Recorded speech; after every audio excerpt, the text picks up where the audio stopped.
Hallelujah. Amen. Nang pasulong pinasantahin na. Ngay ito hili, kipag mamaya. Tu chairperson mo na hungyan ko lahin. Ihun mati o anong daw daw. Bang idey bolay yung mau sehe ka po. Nang bangla tidi mo kehe po. Chichaita ka. Ikom ning kahong tagay niya. Tina kat den gola gari le ka orto. Ni gari su kazihin. Ay gue. Gmfdi ni zot pala hatak nagala tayo bisu kigel ni iti Gmfdi ka gera kachi chulam ni chulam het gati izin kal khoda ha tangmai horon kam me asula traffic ten ei khamu ya nam ko ei bol kele traffic ala din chu vai pi te hi jesu kikin boda te Gmfdi na ma si gai na kikin ko traffic te so po to ni ka so ma te su ka hu ni ai la ta ka hum tu le I hu nai sai nai ka de ka kisu te yesu le ke ga hum te ko le Gmfdi ya pau chap ni hum te ku ye le thil khat den bo la ku ti mo le la ai la yesu alo te le wai eina te lus fal le satal le aloi te le ki cholo Pathen na se te le ki cholo nai na pangai Jesu ivai ge khaga ile satan in pan no ko thei ni del kiti del ni ngai hun kala mat ma sakai kha dei kala ge na zatang le nam dang te hile je tak una Pathen in amak cha mi te chu ho go wen tiu dem malak le hin je tak mun hi ho sum la pai tak tak pe ding em dang zani isu binu dam lo kum khat be dam lo umpian adjani Pathen lo pin ding ge di tin pau cham na huma adama tu tin zo ma mo tu ni lai so na angai ko kan ai ku ki lo sa ta chui pau cha ki dam zo le po do a dian set ki pan ti ni zehi le ga so evangelist ni ke ka gen chu na pau cham ding ta le adem pol hen adem lo ko ti do ni ki ka Ige la hile kapung na bet sia ka dia na su ka en sia na tu ni la we no Pathen in de bol tam chu kum adam sum su ko no mai the yesu zia ko sum siu chu ma le gen on ta aset je mo hi en zia set na pen su gen set na imat len pa hi alen no hi ka ti ni na I gen sia le I zot lo de su la a cha te adam lo hi le de ka ni apu Adam zo ka le dia sia ka ti no su Ye bang chu bol pha nga hi ka ti bang gol te ngai sim zo dem bang ke he pu zehi pau sa na ke tu ni pau sa na item la ne na kalung ka hong ge ri ai le ka bu e wa pau sa na item la ne ka ti Pathen in thu ai pi chu ho na sem ta ding ni som ni ne ni kha ai pi mi pi a ding ni som ku nei pi na hi anu hei lo te su na hi ai gupta ga ma siet na go na tung chu tung ni ai ti ahin ke su ka pa sat se ga lalpa le ko na hi ana sama ma hen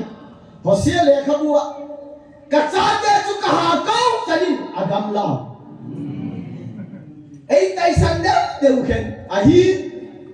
ka cha te hun khat ni ka ke a ke le the na din ken ka ko wa hi ati tu ni din thu pin ma ni tu ka ti no me ta pa fa ai te mai mo tu le pastor te ho hi ki ge la hi ke su ku ma sol le ka hi pu ka ti ge na na je ki je la pa na ka ti ti na chi ni ka hi la ni le ta program ki sa hi ku ma sol lo hi office ka ka ba lu da ya office lo chi yen ka su ada tadi ama uru da chu mo chu phal lo ile kilom da le a so ki dar paul ko la ki mu pi u da ma da mu pi the ki mu pi ne wa hi mu pi the ki ji ma chu hak mai the na ticket ka nga ye hem ka ti ka ngai ko ka ngai lo la suai lu le hol ve nga tin ho pi the hol pi ka nga ka ba lu dai le mu kha pu sa kha sima de mai che la ki chu a che le che mai mai pui office test rồi cho ta sắp làm gì các em à nên là con lúc thấy đêm cái này không lúc đêm là gì phải cái lúc đó cái số này thì cái số ta bằng nghiền ngôn là em khát để bay vui cái nghiền này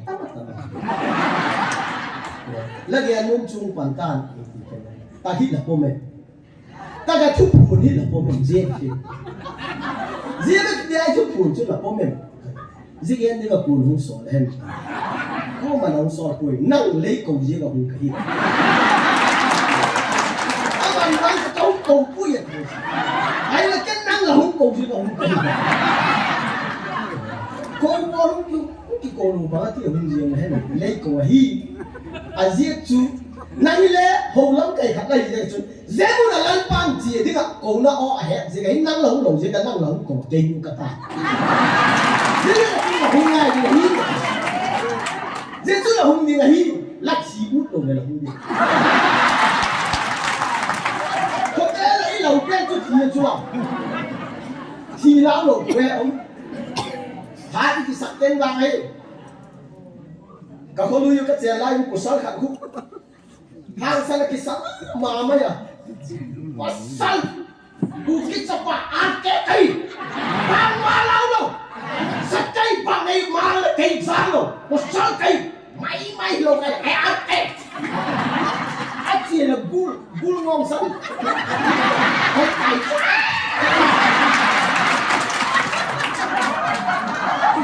เฮ้ยอาป้ามาลงเสียพวกกระเทียมมาแกจุ่ม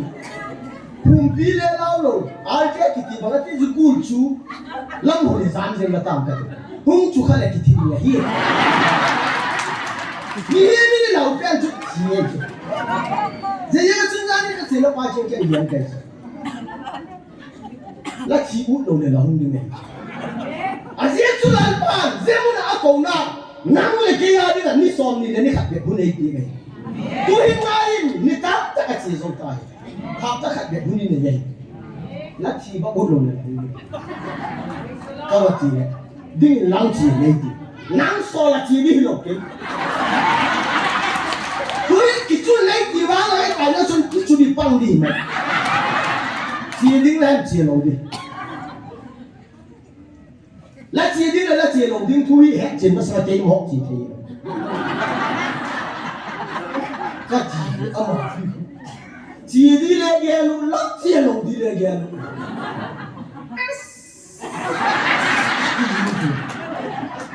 giờ ấy ta chúng ta vàng phát đàn chú tu ni hung đâu mà hết wow sao cả hung đâu đây chú mà chú lấy cái gua là nếu ai vàng ăn nó vàng là cả có tin nó cả đây chú hung lu đó anh mình ghen ghen cái gì hung Pu Thanglensei đúng không? Thì tăng là bằng nghe cái gì hung lu đó và sao phải bị chú là sao dễ bị đại công là hóa chú ui su hẹp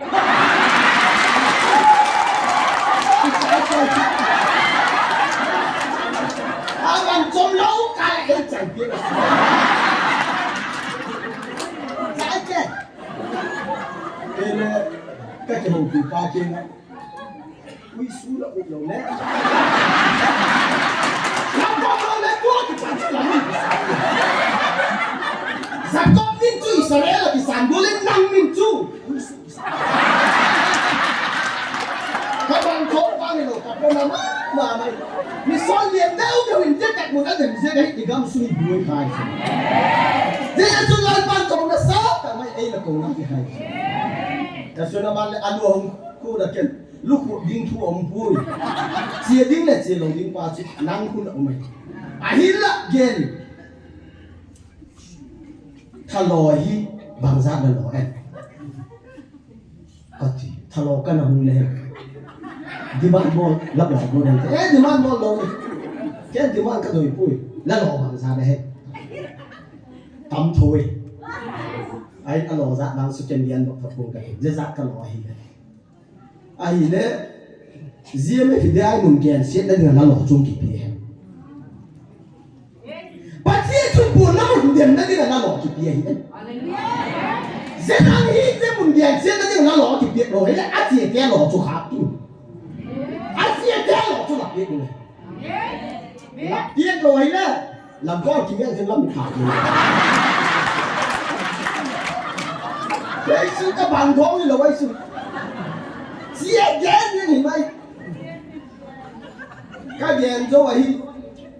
thinh pi đó thì tiêu vậy thì thinh pi đó thì không cây cuối Gmfdi thì Pathen pi đó nó không cái tay don vàng don lo cái này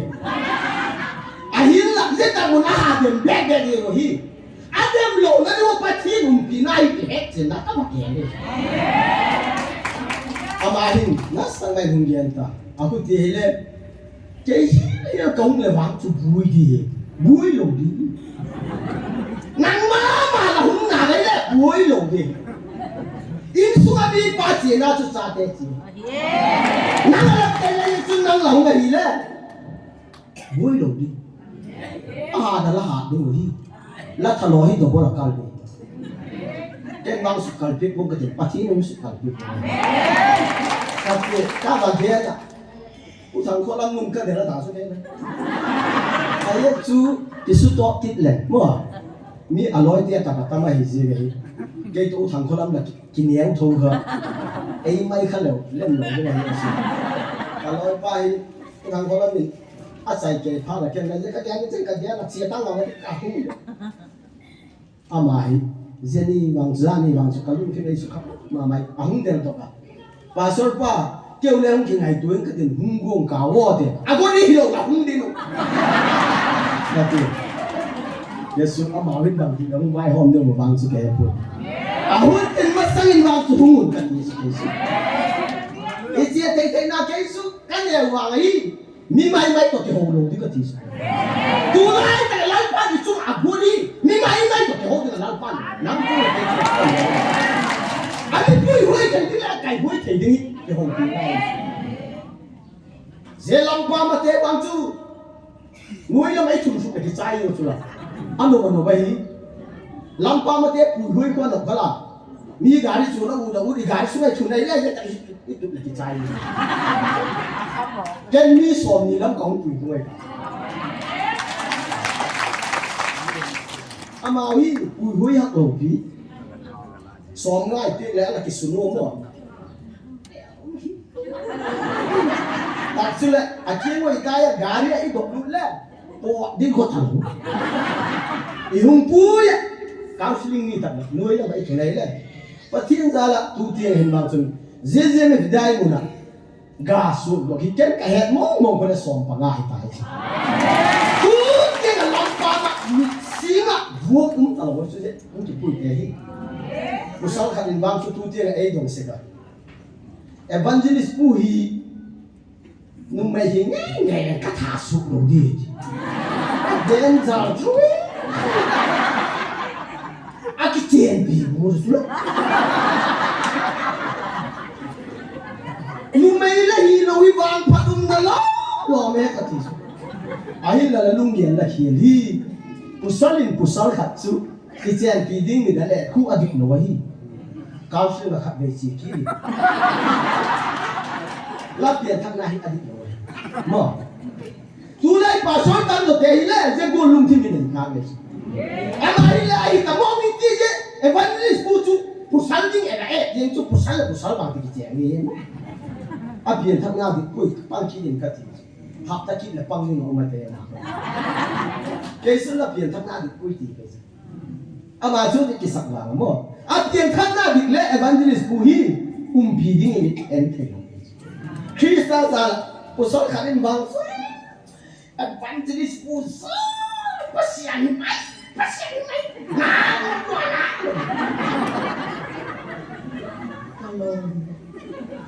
mi hiền mi áp hiền thằng này cái bậc cái muna là cái hết bậc này mà ai là tu ni in cái số cái đó kapok ngắt pe chu hầu lắm cái kapok này hầu lắm cái khăn khui cái gì kapok nama mà bài cái amol pe beleng le ibelam te je gul te na je tak mun ada del thoye cái số là ada thoye ngồi anh em gule le Gmfdi một cái age rồi buồn bằng là biết đấy rồi chị kia là cả cha kia thọ phát rồi là qua sự cố lắng thật kín đâu Gmfdi nó mà đã chỉ đến đi vài cái nó ngay một kín hello ấy kín này Gmfdi lắm cái chỉ mắn lồng đó thì là năng cống thật nên là cống thật rồi cái là cái chỉ đúng không đấy là mà cái chỉ đúng hôn chút cái mỏ buông này cái tuy bằng sun cái sao thế mata tadi nak kisah tahu sekolah kau matak segaja dah mereka kau thei se kagi alai lo pi ka sak ma mai sutuni Pathen ei ko na hi bangul Hehem je ka sun I pastor ke wa ding hin pau chapna inei ding ai je sun bible kan sin ke ko se bung som pakhat changkhat na ki pa Israel chu naw se hi pe in kalung se Egypt bama konin ka chapa ka ko do ka ha ko che a hi le gam na che in ei da hang ben ba a doi ho ho vun kilah gam athat no bin milim doi akisem thu ho chu ho vun gim nam tui alu kumui ai wangin Abraham nam zot je hilpa chu ke ka hi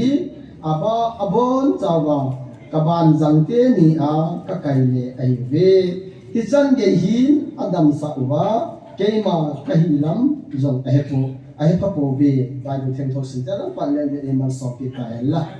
zai Bible sinan ho tan mai na ge Israel te sunau se nahi lain kalum se ma ke ka ko khe nahi le a ko sana chun amawi agam la che ku ahile Abraham lam zodan hil pa chu keima kahi Amawin da so hello je chun milim siam kong ba al doi ho te ho ke gim nam tui te a choi khen amaw ki choi hoi na ina he lui ka so bi do tui le pa so ta ka pa so chan pi ka ho na se ta te ho hi amaw he na chi tam ji ka ki pui Pathen tui ei ma he na chi ding ki pui ei ma he na yum chi ta ngai le ki lam vai mo mai Pastor kan ini bang ni aja tu pun tu kita sang kiri loh ini. Holang kai la Pathen ho tu kahet ngai tu. Pastor ki ya pada isi mua ho dan Pathen ho heta. Ayah ki saknet le. Sur le kai le. Jadi dia pun Pathen ho ki he lo tu. Pu Thongkholun tidak le ui su tu adam ni ada ni. Kasut itu. Zai amau ke gen siat nai pun mo tu suk igal hi kangai tu ma bang maya zetak mun cha kha hi ala lo le bang isuk do ki ha thi na I thi ni da ni chu mai lo de su a hin zetak mun cha hi Pathen ni la mal so ma iki be ding nam lo sewi Abula ki pat yung suye hi mo galung masam pe ki pat ja tak mun bui ding hi ja tak hin ki phung ta ai lai ki sim ding nam lo se ala ki yena ja chun nam lam kai te ho hi ong ki pano nam sipai te ong ki pat loi nal pa ima adinga tu hon te ga ga ni lo gola imna hi lal pa za la se ai ong da tu a o tu ki nai hi ka tu sim mo thu ding hele taga nung lama kisu te hi tuni inje kisu lok ding hi tuni inje taga kisu lok ding ya pu ps hi esule mars pate ho ngai tu ta keng to asu dule ala dok ding umye ale danu kati le lam taksa tu ke ho lam kai te chu kasi to le ai vai do bet get ho ha ase bi chu ki hi sai de patse lo de ma ki wa ye ha Kizek talaga din. Jay khat be Pathen thuk again na ma pusal khan katop he hung zia. Hung zia is. Thuk be hung zia pa dai. Ali Vilnao kila sa ki es. Zia hung ki. Hung zia ki he. Zia su a dei ta tu.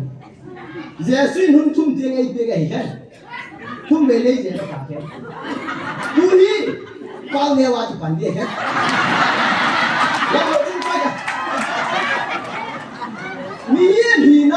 này kia lấy cái dâu rồi bà chú kén các bò ghé lắm lang bao giờ xuống miếng cái gì vậy không cái số bị to là cái này chú hết cái anh em quen rồi bắt thiên mình là cái thuốc rồi mà anh là tu lại pastor tam ta tên i bắt thiên cả ba hi ghé xia là thiên hết luôn rồi pastor tam ta yêu nặng lại cả luôn rồi giờ chúng ta bảo luôn rồi na là ấy mà luôn rồi na cô lấy thì phát hiện cho hậu thế ui thì hiện thì pastor thế mà cái tiếng này lấy bảo sắp đến đúng ở phơi mồi cái gì phát hiện đi achang in ala lâu ấy mà hậu lâm cái thế giống sẽ được ni som ni lệ ni khắp này cái này ni tí giống sẽ được ni som cái này cái này giờ thế này ikilah ki là lang pa luôn rồi na isan thế này cái bảo sắp này cái gì giờ này cái hiện cái số bị to igel be cái là buông lại mà mày khát chứ pastor reverend Houlimna cái attack so thế bà là am goal thiêm phu kita mai bà là am đi lalpat Israel thế sam sia là chỉ lâu đi ngay cái gì thế thu kia cái chứ ấy là mà rồi na mà chỉ gì cái lên bà là cái hung hèn lắm mai cha mấy xiêm kia cái Israel đi thế sam sia nghe là anh chỉ đi cái xiêm khắp đi ngay ama tundok na din kay sa nadang kanelo ay sa kahi ay balaan na ay pathin chi kina tulay kapasor chanpi atam zote hi zeta kuna tiela akhalo tang di agyan kham sa buhi khalo chu bang hi mo ilak lo le sumum lo le bang net yum lo turung chen chen ko khalo nei mo ngol lo cái vang buổi hi riêng là cái gì là sẽ ngay luôn ăn trong chỉ hôm nhiều rồi cái lung đông chứ nó thật đấy cái in này phim gà thì cái chai vang là cái gì cái chai nông là cái gì gen thì ông ta rồi bằng là gen thì nào cái gen thì cái sập bụi bazar là không có mấy ruộng cho sao là ruộng tắm rồi tuy anh này lâu lẹ đi vào phần đi mà tên nhát cái gì mày mà cái sai tay không chỉ ta cái là anh chẳng chọn điều không kịp buổi này mình ôm buổi phát hiện đi xuống phần cà phê để cái số phát hiện xuống tu chung gal bằng cái chuyện ngày tu phụ nữ nông cái này là cái điều họ luôn mà buồn lòng chỉ số nói pas chú lâu pina sa hẹn là giờ chú tweet bảo số thế là họ lắm cái đi mà bảo sắp đến là cắm thêm buổi nó bên lần pa cái là cái gian ta cái phòng sao các cái đồ nữa cái gì này lần pa bằng pen là không cùng thì người ta cái thiết thì ta buồn thua là không cầu là thì ta oi là tiêu hết là bài buồn thua là không cầu là thì thật là bài buồn là heo thì kia được không vàng cái lấy cầu là có sự lấy thì kita về lần pa vàng pen là lấy cầu là ta khi sao là cầu điên là tiền là lần pa hình xích này lăng này là ông ngày kia thì kia cái vàng pen là không cầu điên và chỉ lấy cầu điên là cái kiểu vui tôi hiện thấy anh hiện số của tôi là không lòng trên khuôn anh hiện nó số ta cả ba tôi biết tập nú cái đi to lùng tạc vang nghe bằng sự đó slide mà ai phát hiện ra to slide này thế cho kiểu họ tôi chạy sự asei là chạy một liền cả khát về đi ta cái muốn khát cái bát xia ai ama hin ai dong ta pastor pa gen num ne hung lai hen la gen num chu ka he ki ho pi din chu la hak sa ka satin ken ki ho pi lo ding la hung lut la ta ken pan mai hi ki phone ka bol ma sa ka yesun ka gen num cheng chu a he ta su ken le ama ki gol pa ka tu ho ya ka gen ding le he sai le gen kit lo ding in hung ta ka gen kit lo ding in hung yen ta tak sang yen gol pa zia phone la hung bol ki pat ke le a ki sa zo sound ka ta ni ga pu ke hi nang ma sanga ala chi se ka ta tuli hu pang lo di zani wang se palai ke na ma king ka dian su na lam kai na la mo pu na la area pu na hi kho bang zan hem ka ti le ama hi a khu sim ding in khu tam hen a in wang so tam be pu a in tam le tom thui pu ani tamem ka ti a tam hi a leng in hu pu ta aku ti lo le nang thi le hi a li chu ka e ton na bela mi a phat lo le bela pu ka lo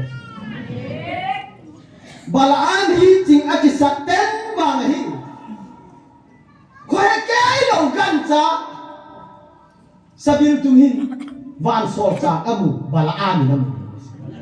tu lai pa so tan ta ke pa so ri koi ba ga pathen o he lo inau pala inoi e ram chen pathen o he so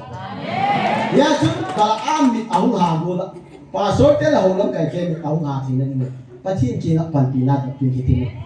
yesu no me nau pa le lung ke nai lo bang za hen te da on na lai ni kha van cho tu tui so om na electric a tui so om na ho cho ka chi da ka van na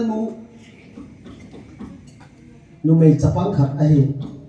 chapang de le ama chu kin ngak sak ta na ama au nge na he pa nang ka mu ka se hi ko ye em ka le Gmfdi mu ka nge ni ko ki chi chi bi su kin nang ka mu ka pui nang le mu ka de mu ta ka te he pa ken mo ka mu te hi ta ka chi te ku ti tha ho o ke la ti o ken again sit jing we lai no hu ke lai no khoi ta he lai no khoi ta he ka nang hung le chun Gmfdi la chu gen go la lang gen ki de mo je sa na kho zo ka ta ta ka chu bi pi a ni na ki gen nei ke lai no ka hung le nang in sung thua ni ka gen de he lai no gen ni ka ti gen ngam ta tu ti ka he nai lo ai la je nu su ka thil chok sungai na sa ka kap be ye la nu te de go la gen nei le nang te go la hi ti la gen ni yesu ahum vo la hu gen ni ke hu kon na la ve ang hu gen na chu ken hu hom na ka ti je go la hin pathen ni je tak nu nge ya I ki het tu na e sim pe te hi ya le lo pi ma mai na me nau ba le atam zo mi nu mi pa na kha ki na la mo je mi nu mi pa te ho zo se la kyong ta gam the ngai I pa sa na he ti ho lam kai te zo si ahun tin ma sa lu he na ne the na ding le pathen kom na o hon ta he the ni mi pi te lu he na ne the ni pa sa na ma ni te asai na ke lu bol ke ta na all of you hallelujah sa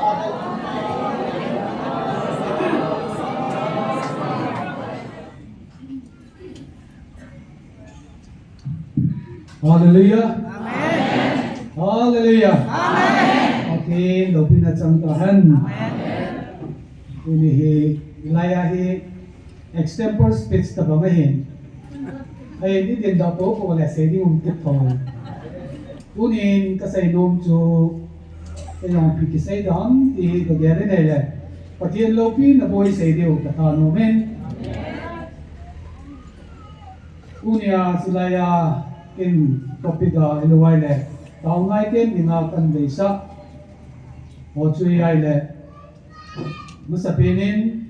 ipatu sa iyo ten jesu tangay tuon tu kalahin tangay tuin kavein tu suho kavein tu pono kavein ile Abram hi miyo sin pathen tu sa iyo sin Abram hi ipihe diwa pathen adi ay ipihe diwa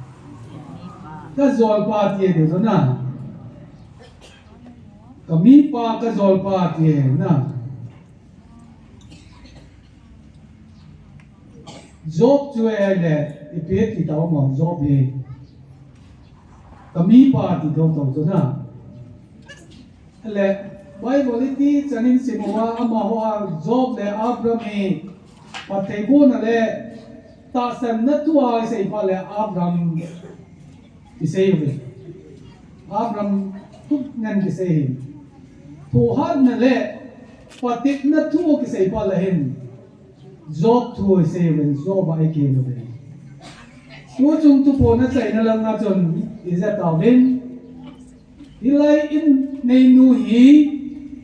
zo panga apan zo ding sia ban tir kilo ka he sai ti Pathen zo pote ka dingami ei pevin ta san na te ka dingen pu ps ei pevin Isiden nizal Pathen lo pina changan lang Hita banga zo alat sa ho zongi amani banga te ka ding khakbe ei pikinuhan ti tau ko Adep ni lo dingin alat sa hola koyam Pathenin kami pa hitipa ati banga tunya amani chunga alung heina apon banga apon dingin tau ke do te ka Dunia pupies chunga ata Pathen ata sanna pa Pathen nga pondo le bibia nga pondo a om nei ei wangin kuki nampi tau nei tidin kubiza ta bereza le de tam to azam kidng ko brucha nai tau e hichi ni tau la 19 langa chu 19 hizat tilang 19 langa itau na pinu chu nang lamkai Pathen he AP vinti itau na pinu hi nu teo zo se pateo zo se itau no chu ikisan na nai tau hai Pathen na man na ding ai tau ham ti tu nin ki tha ye le hi silaya chu sumdon paidon hausai le chagai le koi le tinuan gari le yang pakamo atiwa la piwa atol mongo gamnoi la ngoi la thau chaina ko yuwa telephone no ngai lo chu anei pa chun ga gari wayam ta ho mi adole le le chimbo chu la kun thau ki chai pa nin ka dara ve ga kilai na tu chu hi che khang la ya chu tin noi chu ikisa tho we na tin noi ikisa men ma chu Pathen yo le ti mai Pathen ni he ta wan lang Pathen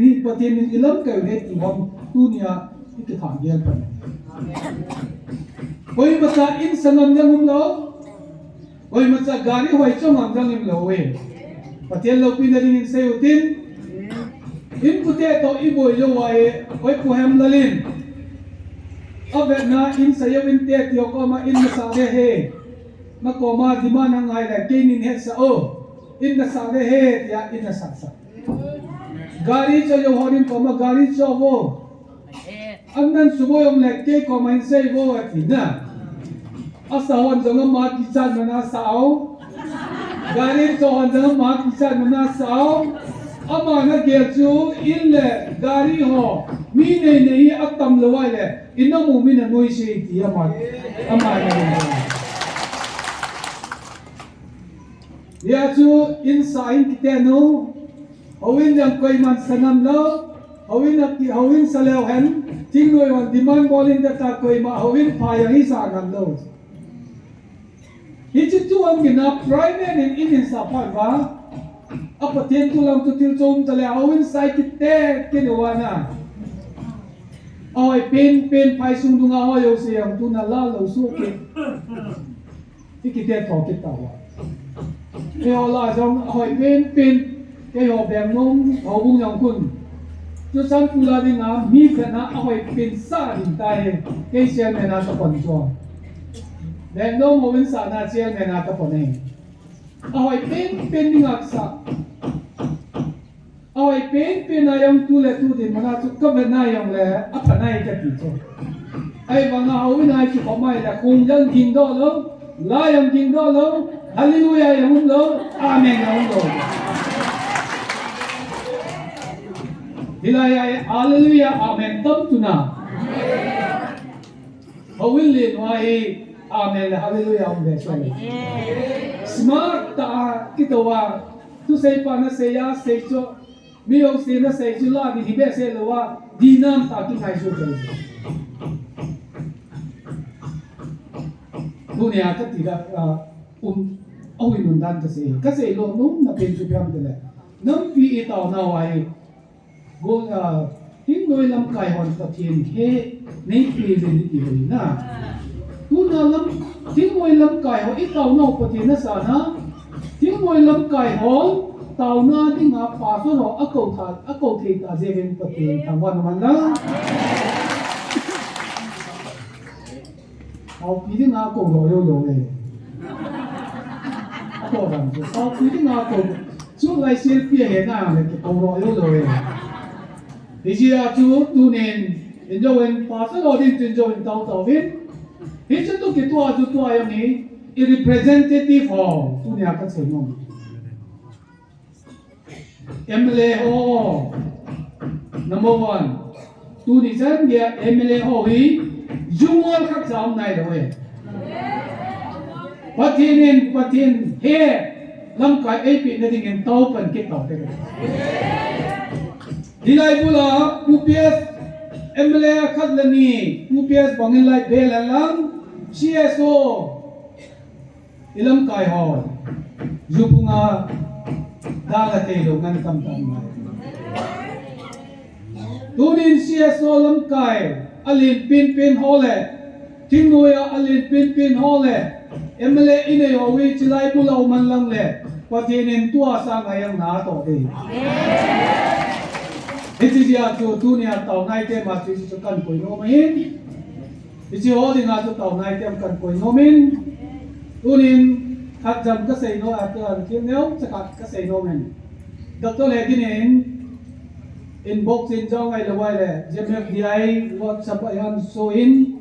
tunin ke yong min ka hin tàu nan in gel do wen zangla chun reverend thin jangin akala ektiwa to nunga to masukain nunga to molahin kani amal gule angal pen atan bu abangin tuna operation ka boling ahin ka khot patini na man na ringin ahas ichiwahi sumjang mai lu lo dia hi tawna nin gyal daw na tija chu injo pa le chu ko khaute ka pi he ren thinjang ti ke si pastor Pathen na ta ha Pastor. Reverend Lovin Pastor Zawai. Esi ya ama jom na. Ayin sumla pai ya lu de. Aki kya na to kito lo mai de. Ilaya accident tua chu na. Pastor Thinjang Zawai Reverend Lovin. Ye chun ama jom na. Kuriya ye nam. Kau nama saja ni mai te. Kau na masalayan kau na ka kaum pale tua ho tu minor case hungi thei na lai na amo ato di we dei nai poi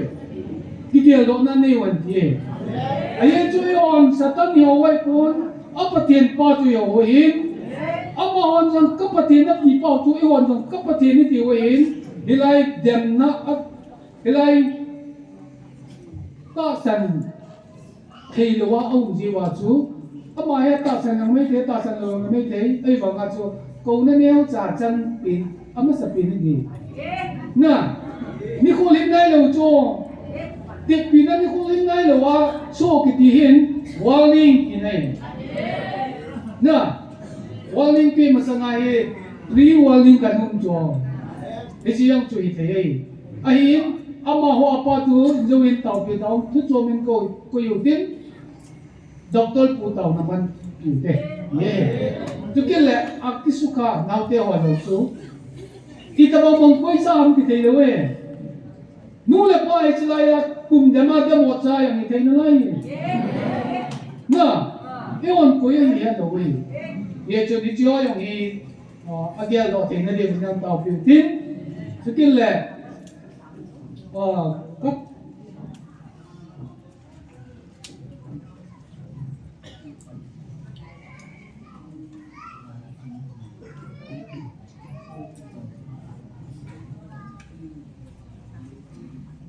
ilai tu so nu kha langa tu so nu kha ho thum to mangin sim do en ilai ya kami pa ju ka sei ba men silai ya tu so achang ma hin na ape som ni la kat na chang som ni la kat na ti tau de tu ti pa le chi bible chang si mai sim ju bo cho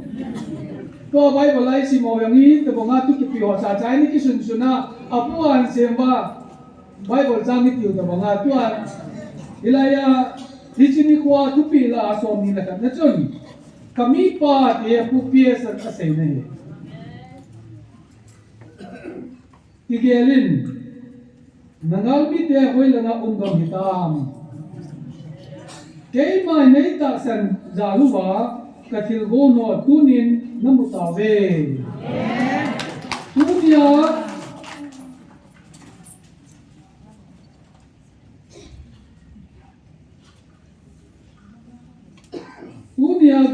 nagami te akoya umitang nagami te kanina josi nang chunga kakoi hiloham nang ma nagami te chunga galdau din na kigong nai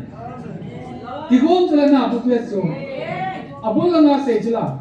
China chining kat ti chimai tai ti so ayin patinen na politics bonanin yang hilai nagasa nanin yang hilai ti anakham chu Itu cuma saya nahin dekat itu. Nangma nagami te cuma galdau din nakigunay. Hinla tunin nagami te nangma may na kidaw kidng au tay tapoy. Itu tilcu kayman nakuna kapoy sayawam. Lagi itu nangman jom kayman naita sanin katiso. Mo boleh loco. Azizu nangman jom kayman naita sanin. Nata san na kabet na nata san na detta zala kaiman hiti kabobi nahi tai hinjin pathen hinbel mi pachu mi hampa ahi na UPS au bin ai so ata san na pachu jowa abram pathen abram chu Genesis ay si Abraham to simple siya de. Tama na. Kaysa nga Bible si mo achimon ay dali. Ako so. Alam play sila na nagdaw dagan lang henjon tanti changi ako na. Tukile somlalina somnana chuin simkining gate. Somlalina chun namo namite kamay luna ajechu napuna pate ho Mikita ho jala tu chanahi sumil thelo le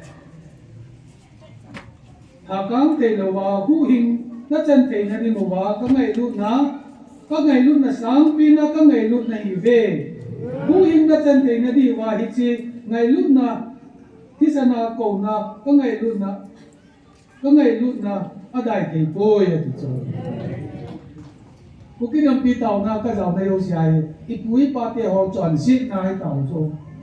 patin ni gale walumya kitolo da cho patin na puna pati ho kita na siya chan ko hui na ve pya yo ipui pati ho chon sit na ti ti mo ipui pa ho ti pya ni chon siya kam ti da ai patin an ho pa chu het kir sia chu het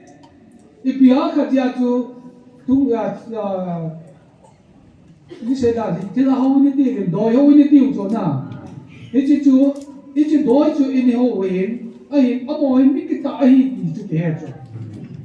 Mungkin ahet cit luwa hawa ini dia tu, ini het cit tahu je na. Ini het cit pada luwa tu, ahi ipui pati hawa mi kita hawa dia tu cen, hawa ini berdi. Somlana na tu vekil lawan.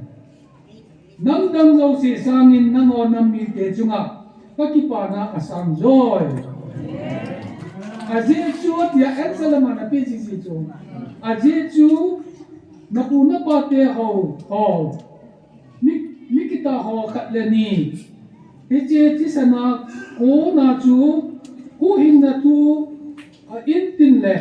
Amitina hukil nam mi te chunga kalung hei na alene. Ipui pati ho ana ho ba na ana kita le ana ho ba I ho lam kai in pu do ti ba tua hi inam sumo ba doi jo si yang chu phat cham ka na pin tha kha nga chu isu mang tau chu na tua hi ho hi banga ju du thai wang ba hi koi hi ho mi ham no Christian oi ju du te yi na ho mi Junior hobi Pathen lo ka cham to 100% Christian I tau so in suma e ma hon I cha teo I ting ni sei le Isa teo iki wat kol zo lo ye wa zo don mu ya nu te ho te se la hon zong tha hon zong na cha na ki dat kol wa le zu lon ka cham lo te ke ju tu nya e ho ya ki mo pu na to ye na isa teo wi ki dat kol le wa na ya chu Pathen alung hai na pi hi in son le mitina ami mom na ve ta ai wanga Pathen na ibu nuwa intina mai cha mi se wa intina Pathen bun te I je wai Pathen hi alung hai na to kha na we kun nam na ho chu I ve nai le ka bui wala yang hi sana mahi ho na lai sa nam so Thongkholun layong to ayong junior na lai chu jo na lai chu midang dang te ho na na lai chu e o nam ki jo cha te hi 100% Christian I pau hi Pathen e dong hei pi te amen ya chu Pathen lung hei na hi chile le ya Christian 100% I now amin ama dei bongin chom hi jam lawan Ito kilah to lo wa hi komin jau sia Pathen tua ki te in jau sia mai sama Pathen tua ki te yo cho na Pathen in ilung hei pi nau chila he chun ipa te u ti ai le e wa hi Pathen ipa te wa Pathen lung in ho nau hi kum zakat balbet na lai he na kum zakat balbet na lai cho Pathen ni ho ka lo he kum jan ni nai lo cho Hichika chu midangin timbul sombul hong na lai chu e owangen hichi hingjik Pathen ni 100% hi athui ngai lo ma hawa chu im ji wai Pathen lung de hi ye chun ji ho yong Pathen ni nga Pathen in kalung mai na mi te ti le lo hi ki kap kaman lang ki tau yong la chim ji lo jo ya chu tunin ito nawa dia lo win enjoy ka sei bongin it po ka sei yo chu extra Pathen I chu wa lung dai na pa hi I pia chu lung layam khat na I pui pa te obi ke ta ho ja Pathen lung dai ni na in lo sia mai cham sim te je wa Pathen lung dai hi chi mai cham hi hilai me mai cham me le lo win I in tinwa I mai cham yo ni su ko te ko sa jimu te Ichi instina mai sam mei o lai sia Pathen Ichi sia chu kanat midam nam sanga nango nam kangai lutna ichi sia hi ya ei het sa ta wa ya le sumin lovin ichi yongi Pathen pangda jemu te ti chu na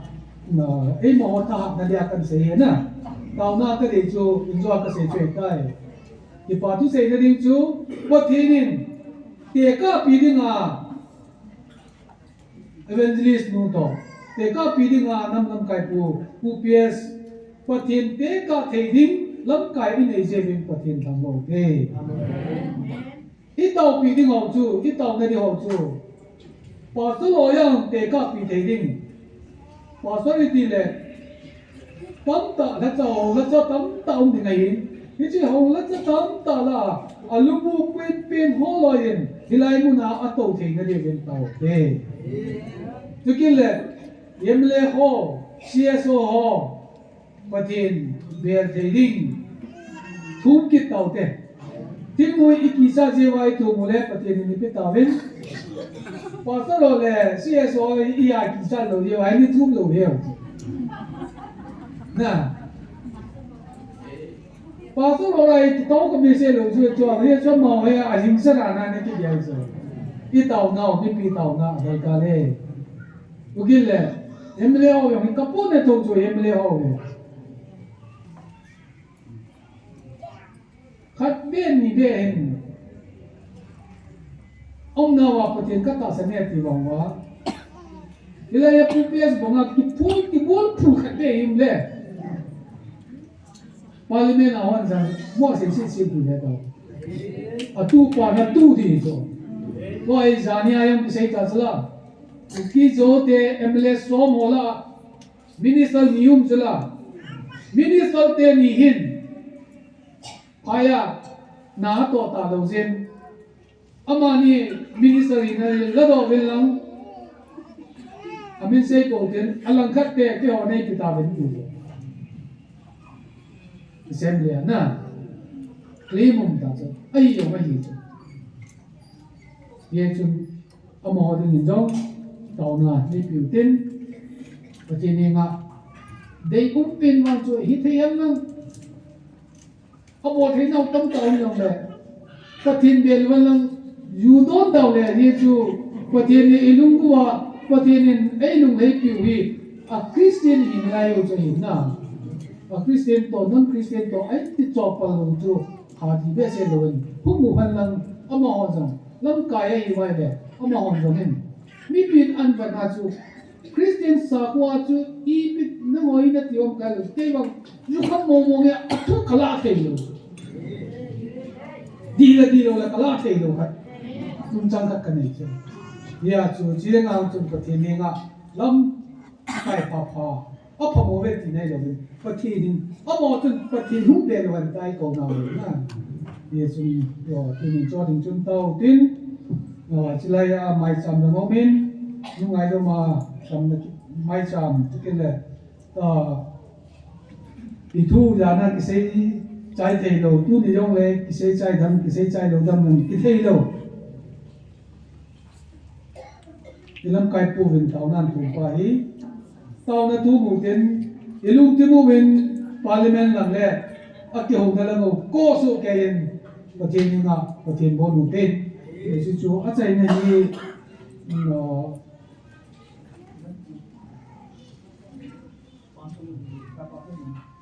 Pasal ngamdo ni achai na mai chi han na to ni bin din ke ma pa sa Kidng ta